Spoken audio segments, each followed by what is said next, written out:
Here- Hello everyone, here is Abhishek and today's topic is of class 6th history our past, chapter 1, what, where, how and when. So let us start the chapter. Finding out what happened. Yesterday you could listen to the radio, watch television, read a newspaper.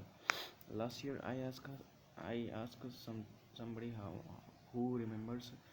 But what about long and long ago? Let us see how it can be done. What can be known about the past? What can be known about the past? There are several things that we can find out. What people what people ate, and the kind of the clothes they wore, the houses which they lived. We can find out about the lives of hunter, herders, farmers, rulers, merchants, priests, craftsperson, artist, musician, and scientist. We can also find out about the game children played, the story they heard, the plays they saw, the songs they sang. It is all about I'm explaining that it is all about the experiences of past that were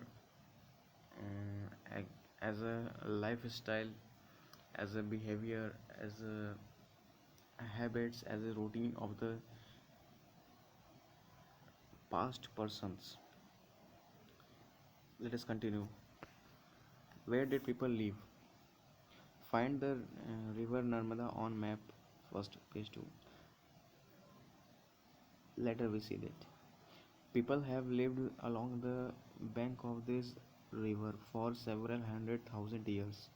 Some of the earliest people who lived here were skilled gatherers, that is, people who gathered their foods.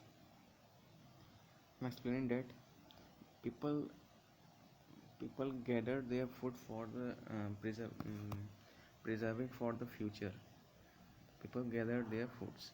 They knew about the vast wealth of plants in their surrounding forest and collected fruits, and the forest produced for their fruit. They also hunted animals. Now, what the Suleiman and Kirthar hill to the northwest? First of all, I want to explain these last four lines. They knew about the plants, our surrounding habitat, plants, fruits, forest. They produce foods, and generally they depends on the hunted animals. Let's continue. Now the Suleiman and Kirthar hills to the northwest. Some of the areas where women and men first began to grow crops such as wheat and barley about 8,000 years ago are located here. People also began rearing animals like sheep, goat, and cattle and live in the villages. I'm explaining 8,000 years ago. There is sheep. The people were also beginning to rearing the animals like sheep, goats, cattle, and live in villages. Locate the Garo Hills. Locate the Garo Hills to the northeast and the Vindhyas in central India. These were some of the areas where as you can see in the map, Garo Hills and the northeast in the Vindhyas in central state. And let us see the Garo Hills. There is Vindhyas, Vindhyas river, as you can see. So, in the central state, in the northeast, agriculture developed. The places where rice was fast growing are to the north.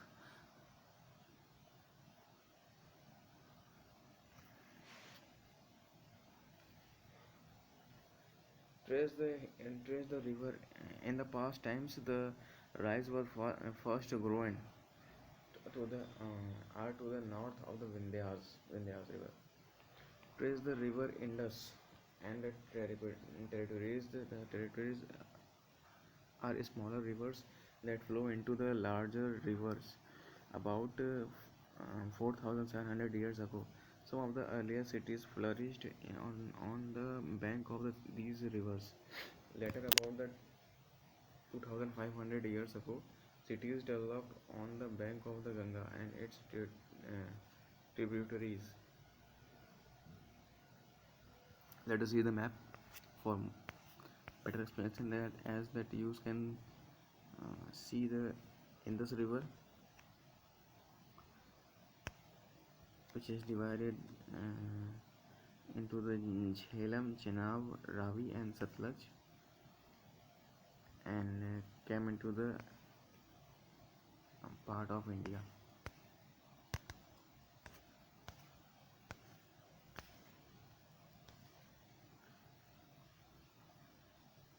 About 4,700 years ago, the flourished bank of these rivers.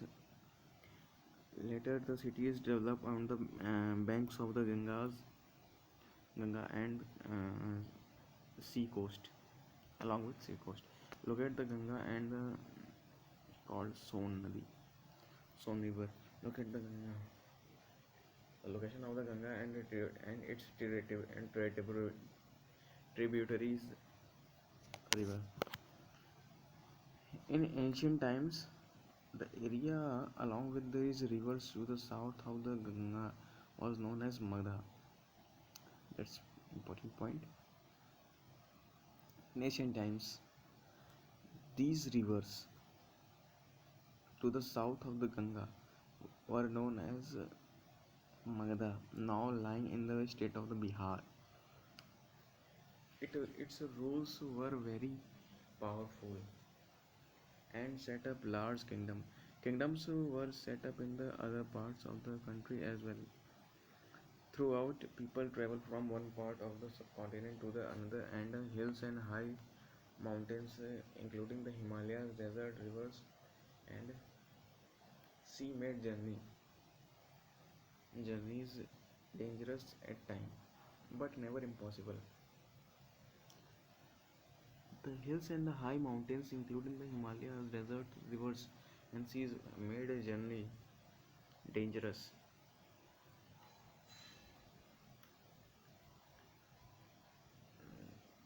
but never impossible.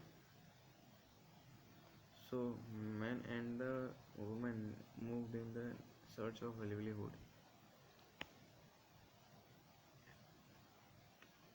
Is also to escape from the natural disaster like floods and droughts. Sometimes men marched in armies, conquering the land besides.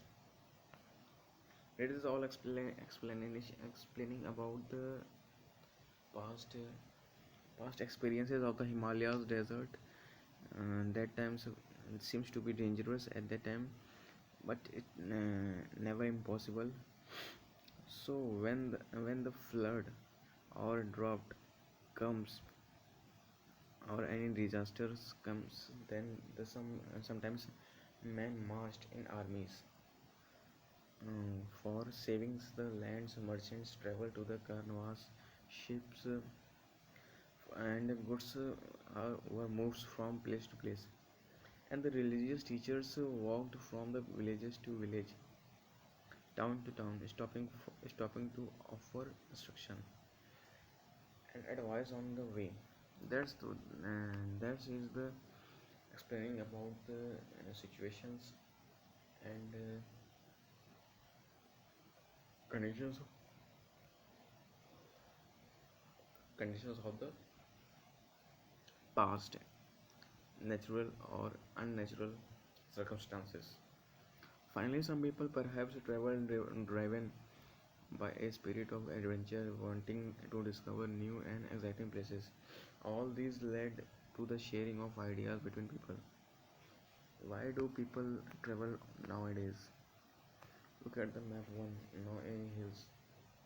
One one once one once more hills, mountains, and seas from the natural frontiers of the subcontinent. While it's difficult to cross these frontiers, those who wanted could and did scale the mountains and cross the seas. Those who wanted to could and did scale the mountains and cross the seas. People from across the frontiers and came into the subcontinents of the settle here. These movement of people enrich our culture traditions.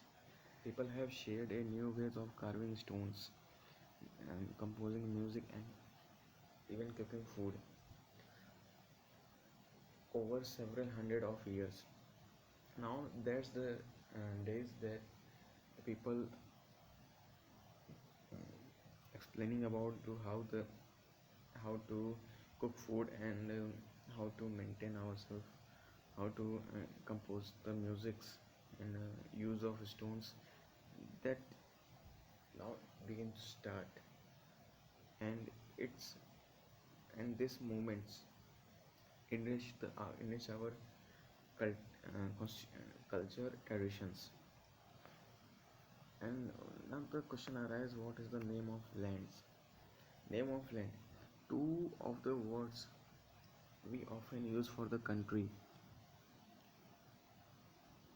India and Bharat.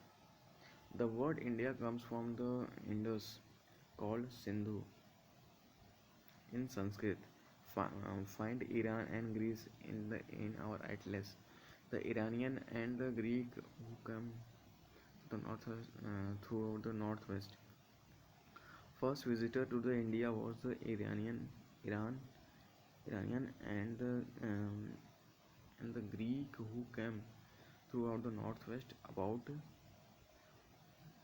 2500 years ago and were familiar with the Indus, called it the Hindus or the Indos, and the land of the east of the river was called India.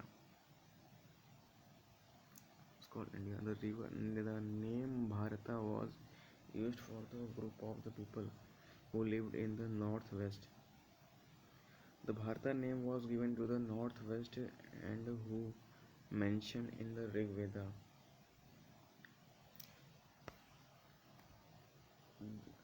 Rig Veda. The earliest composition in Sanskrit date date to about 3500 years ago. The name Bharata was a group of people who lived in northwest and who were mentioned in the and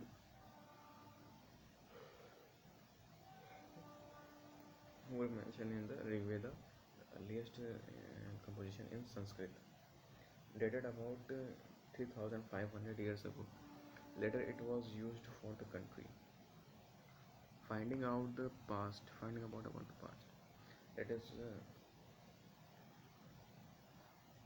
let's find out more about the past. There are several ways of finding out the past. One of the search to the read books written long ago. These are called manuscripts. Now, in a short term, the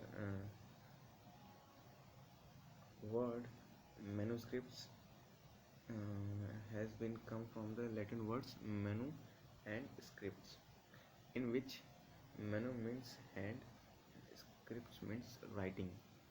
It means the writing which is written by the hand is known as, in one word, known as manuscripts.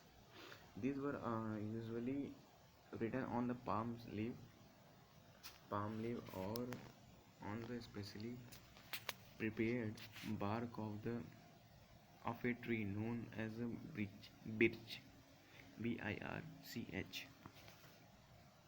It's a bark of birch which grows in the Himalayas.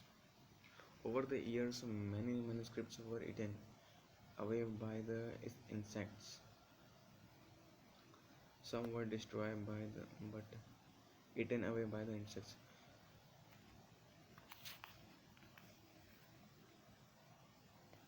As you can see, the some of these were uh, some of these manuscripts were eaten by the insects as rats or any other insects.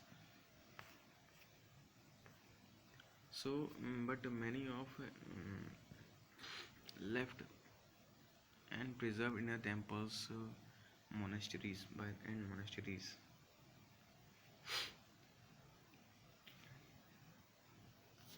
These books dealt with all kinds of subjects, religious beliefs, and these this book explain about the religious beliefs and practices, the life of kings, medicine, science, besides, and their epics, poem, plays, etc. Many of these were written in Sanskrit. Other were in a Prakrit, language used by the ordinary people, and the Tamil. We can also study inscription. Sorry. These were written writings on relatively hard surface such as stone or metal. Sometimes kings got their orders inscribed so that the people could see, read, and obey them. There are other kinds of inscription as well, where men and women, including kings and queens, recorded what they did. For example, kings often kept record of victories in battles. Now the question is, may come to in mind that can you think the advantage of the writing on a hard surface, and what could be have been the difficulties of writing in hard surface? Let us see. There were there were many other things that are used in the past. Those were who studied these objects. Those who study these past objects are known as archaeologists. That's the important point.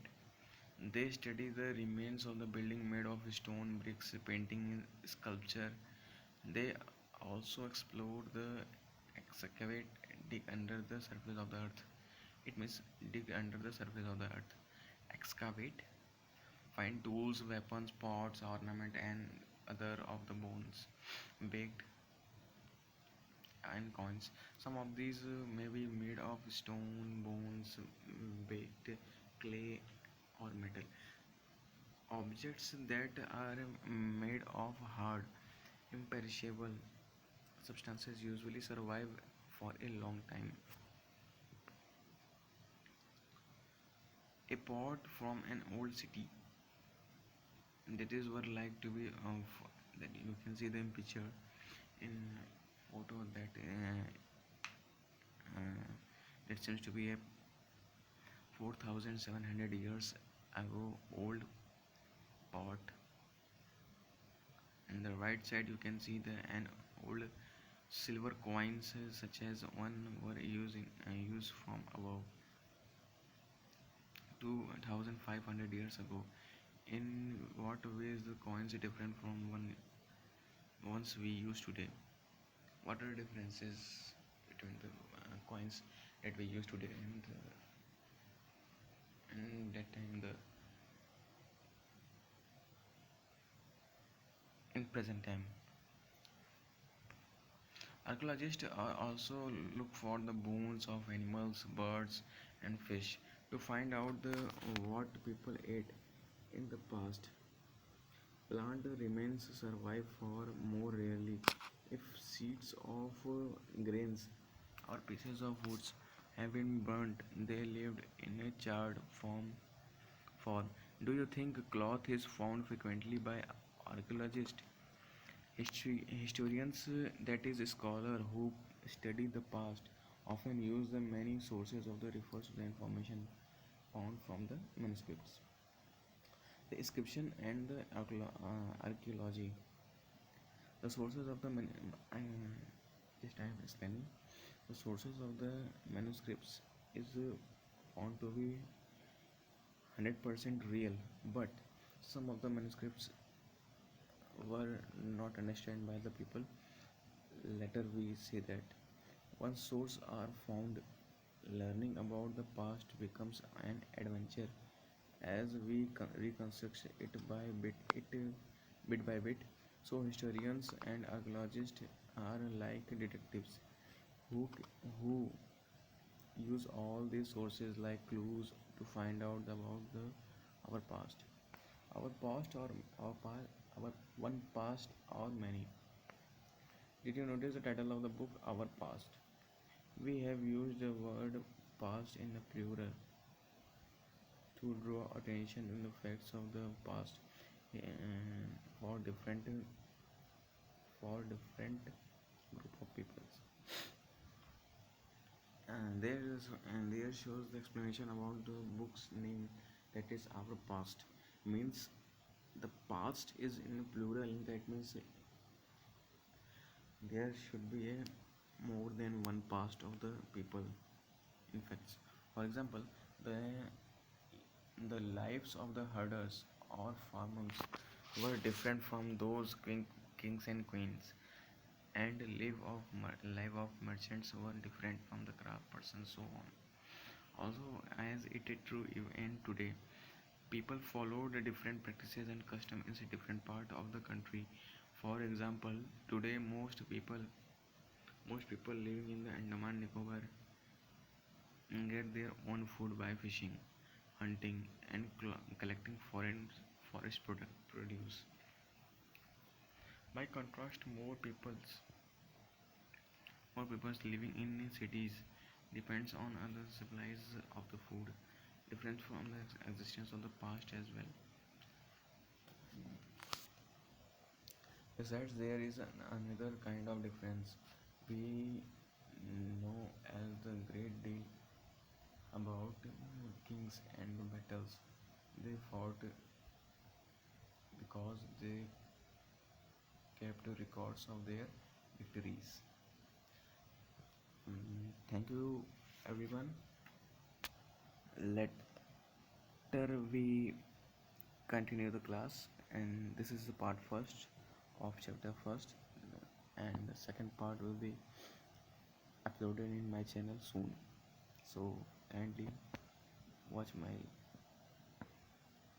videos.